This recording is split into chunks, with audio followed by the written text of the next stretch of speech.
Bonjour à tous, c'est Killer qui vous parle. Et aujourd'hui, c'est jour de course, donc une nouvelle sélection de voitures Hot Wheels et qui n'ont pas grand chose en commun. Enfin, si vous allez voir, vous comprendrez un peu après pourquoi. Donc, on va commencer tout de suite avec, on a 4 voitures en tout dans la vidéo.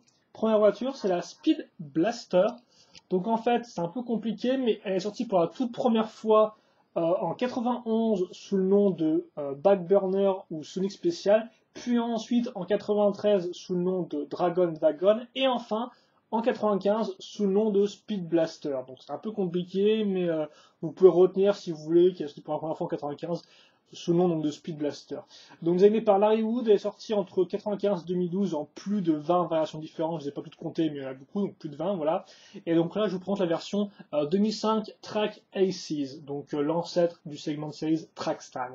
Comme on peut le voir, c'est une voiture de sport assez simple au final, 1791, donc pas vraiment de design extravagant, si ce n'est bien sûr le moteur à l'arrière qui ressort de façon assez, là par contre on peut le dire, de façon assez extravagante. Hein.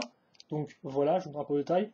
Donc des grosses parties métalliques assez carrées, pas vraiment une espèce de peu d'échappement de forme ronde qui ressort, mais vraiment une espèce de gros bloc qui est vraiment encerclé dans la carrosserie. Hein. Voilà. Et ce que j'aime assez bien, c'est que cette partie-là est un poil chromé et les vitres aussi sont chromées. Elles sont, comme on peut le voir, pas transparentes, mais juste chromées, ce qui rend assez bien, je trouve. On notera aussi, bien sûr, l'imprimé 8 avec les flammes Hot Wheels et le logo et Track Aces. L'arrière est sans doute assez simple, hein, comme on peut voir, à part des espèces de feux de direction, qui ne sont pas peints d'ailleurs. Et par contre, on marque une espèce de petit aileron comme ça qui fait un peu de cuvette, qui repart à l'arrière, et donc là encore, qui encercle en fait la partie donc du moteur qui est vraiment, on va dire, un peu incrustée dans cette espèce de carrosserie avec l'arrière qui part comme ça, quoi. Donc on notera un peu la forme à ce niveau, voilà. Et l'avant avec une petite ouverture qui est un peu bizarre, mais là encore qui est assez simple, là, comme pas des flammes avec le 8 et ici.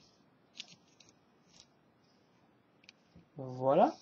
Et donc je pense que j'ai grand chose de faire sur cette voiture là, donc elle est assez simple, moi je l'aime pas mal, je l'aime fort pour sa simplicité. Après comme je dis, c'est sur les années 90, donc c'est peut-être pour ça qu'elle n'est pas non plus ultra extravagante, mais voilà, elle est assez efficace, je trouve. Elle est assez sommaire, mais elle marche bien. Voilà. Moi, j'aime bien. Voilà.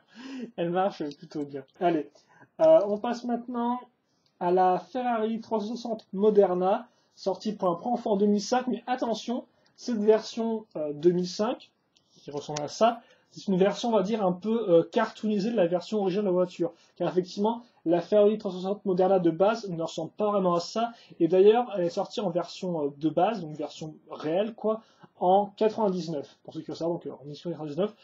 Je ne sais pas par qui elle est designée, par contre, donc cette version-là. Et entre 2005 et 2012, elle est sortie en 9 variantes différentes.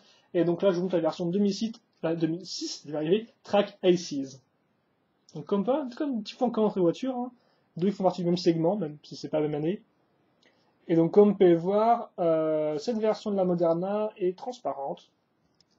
Et d'ailleurs, il me semble que toutes les versions un peu toon, qu'on appelle comme ça, donc un peu cartoonisées, cette version étaient en tout cas transparente. Donc comme vous pouvez le voir, transparent, clear, et orange pour la vitre. Enfin, cette partie-là. C'est assez cool, je trouve, je tiens à dire. Et comme vous pouvez le voir, elle est vraiment, c'est une voiture qui est très compacte, et qui me rappelle un peu rapidement la Ultra Rage. Et donc j'ai pas grand chose vraiment à dire là-dessus. Parce qu'en plus c'est transparent, qu'on peut en voir bien. Par contre, vous montrez quand même que les phares sont peints, ce qui est quand même assez exceptionnel. Le petit logo Ferrari 1, voilà, classique. L'arrière, avec le petit écusson et la petite grille qui rend assez bien, ça je dois l'avouer.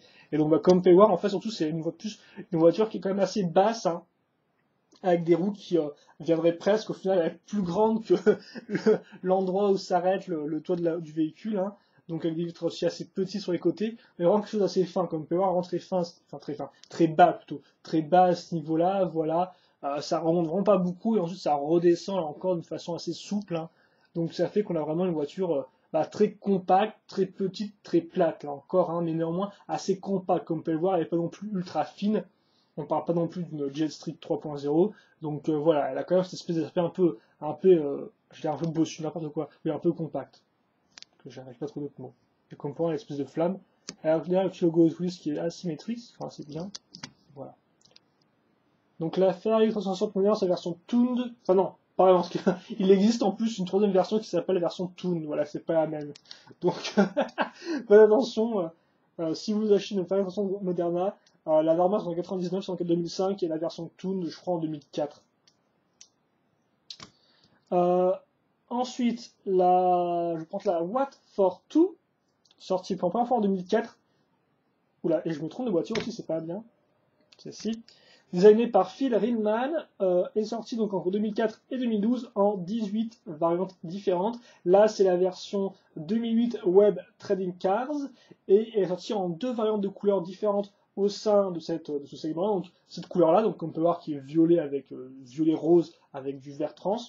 Et l'autre variation, c'était du bleu transparent. Voilà. Et donc, comme vous pouvez voir, toute la carrosserie est entièrement rose violet transparent. Avec par contre des imprimés qui prennent quand même beaucoup de place, hein, comme vous pouvez voir, des grosses bandes vertes, ensuite des espèces de cercles. Oui, des cercles avec des espèces de petites. Je crois que c'est des cadrans, en fait, c'est des cadrans d'horloge. Qui indiquent peut-être justement 4 et 2, parce que c'est le nom dans le nom de la voiture. Et donc, bah, bien sûr, cette voiture-là, elle n'est pas juste exceptionnelle pour son schéma de couleur un peu haut, c'est surtout pour sa forme, hein, comme vous pouvez le voir, avec ces 4 gros blocs moteurs qui ressortent, voilà, et qui sont couverts par une partie plastique, comme vous pouvez voir, qui est une partie intégrante à la partie plastique du cockpit. Ça rappellera un peu la 16 Angels, qui était un peu sur le même principe du, je mets un gros truc pour protéger le moteur. Je vais fermer ma fenêtre parce que là, je sais pas si vous l'entendez, mais le chien de lotissement qui aboie, voilà, c'est un peu énervant. Donc oui, les 4 gros blocs moteurs qui sont protégés par ces parties transparents verts qui, bah, comme vous pouvez voir, sont directement reliées entre elles et reliées à la partie du cockpit, qui est cockpit bien sûr monoplace, enfin bien sûr, cockpit monoplace comme vous pouvez le voir. Voilà.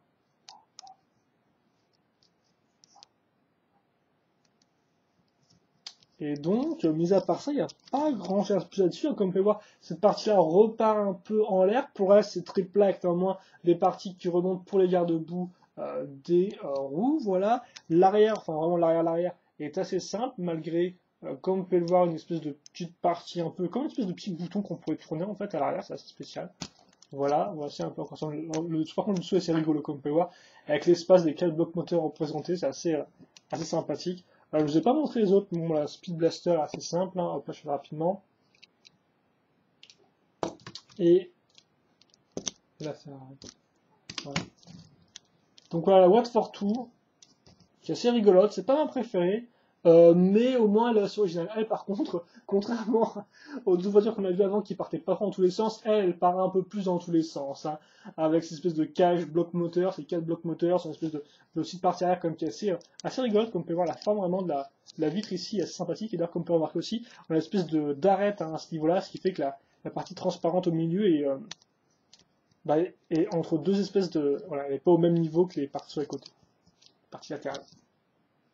Voilà, la What for Two. Et on passe maintenant à la brutalistique, aussi sortie pour la première fois, donc tout comme la What for Two en 2004, designée par contre par Mark Jones, sortie entre 2004 et 2012 en 10 variantes différentes. Et donc là, c'est la version 2008 Web Trading Cars, donc c'est dans le même segment de série que celle-ci. Et donc, elle est aussi sortie en deux variantes différentes au sein de ce segment-là. Donc, bah, cette couleur jaune un peu, et aussi en couleur Pearl Grey, donc en clair c'est du Pearl, c'est un peu bizarre, oui c'est gris perle, oui c'est un peu gris argenté si vous préférez, gris clair, gris argenté. Et comme on peut voir c'est cool parce que les jantes là sont peintes comme la carrosserie, enfin un peu moins flashy que la carrosserie, mais ça contribue au véhicule, je trouve, l'odeur des jantes tout simplement peintes en noir, argenté et basta, c'est assez cool je trouve. Voilà, tant plus que ces jantes là ont quand même pas mal de surface, donc on voit bien le jaune qui ressort. Et donc cette voiture-là, là encore, elle part un peu dans tous les sens, elle a beaucoup de choses à raconter.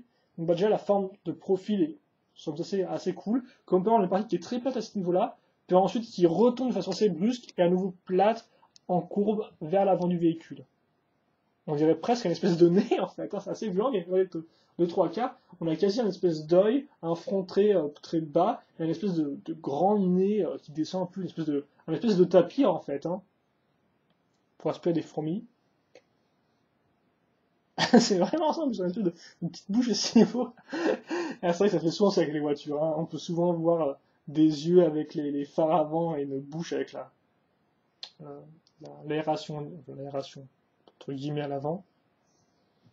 Et donc, par contre, ce qui est assez cool, c'est que comme vous pouvez le voir, on a des parties sur les côtés qui remontent, en fait, elles partent et ensuite elles remontent, donc ça fait qu'on a pas une partie qui est toute fine, mais vraiment une espèce de surface qui est assez solide. Et dans cette espèce de partie qui repart sur les côtés, on a deux espèces faut que mes espèces, deux lames un peu, qui font comme une espèce de lame de rasoir.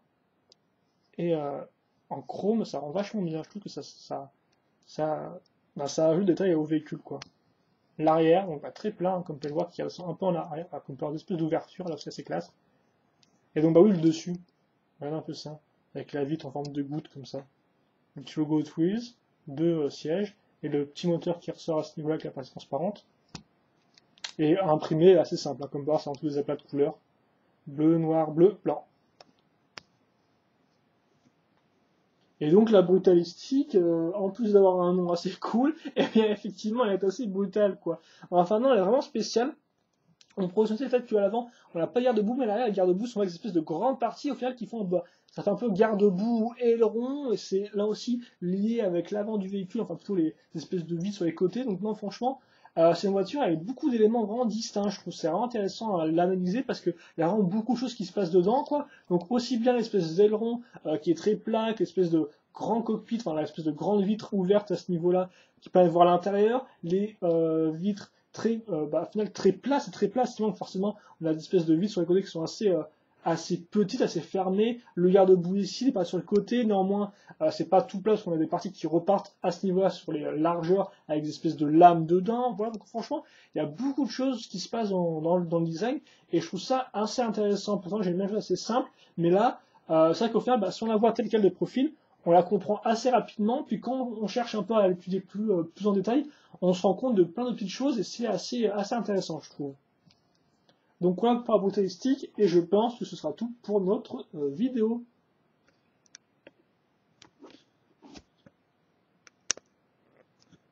Voilà, donc je vais reculer ça. Et donc, on a commencé assez simplement avec une vieille voiture, la Speed Blaster, sortie pour la première fois en 91, même sous un autre nom, mais c'était un peu le même moule. Ensuite, la Ferrari 360 Moderna en sa version 2005, donc c'est pas la vraie voiture, c'est une version qui a été beaucoup modifiée. Elle est sortie en vrai d'abord, comme je dis, en 1999, en version Toon en 2004 et dans cette version-là en 2005. Je vérifie. La What for Two, là par contre on partait un peu plus dans tous les sens. Et enfin la Brutalistic qui, là encore, a beaucoup d'éléments de design, ce qui fait que ça part aussi un peu dans plusieurs directions différentes, mais normalement c'est assez intéressant à étudier, je trouve. Et donc voilà, je pense qu'on a fait le tour pour ces 4 nouveaux véhicules pour cette nouvelle sélection. Donc bah, j'espère que vous avez apprécié comme d'habitude. Si vous voulez voir plus de variations de ces différents véhicules, donc voir un peu dans quelle couleur, enfin à quoi ils ressemblaient en différentes couleurs, et n'hésitez pas à les voir dans la description de la vidéo. Vous trouverez des liens vous menant vers South Texas Diecast ou vers le Hot Wheels Wikia, donc pour plus de photos de ces véhicules, pour voir un peu par exemple dans comment ils rendaient en bleu transparent, qui était sa variante 2008 Wild Trading Cars, ou par exemple dans les 20 variantes différentes de la Speed Blaster, comment elle rendait dans d'autres couleurs. Voilà. Allez. Je pense que tout le monde, c'est sûr d'après cette vidéo. Questions, commentaires, n'hésitez pas, j'y répondrai avec grand plaisir. Et puis nous, bien sûr, on se retrouve pour de nouvelles vidéos Hot Wheels. Allez, à la prochaine.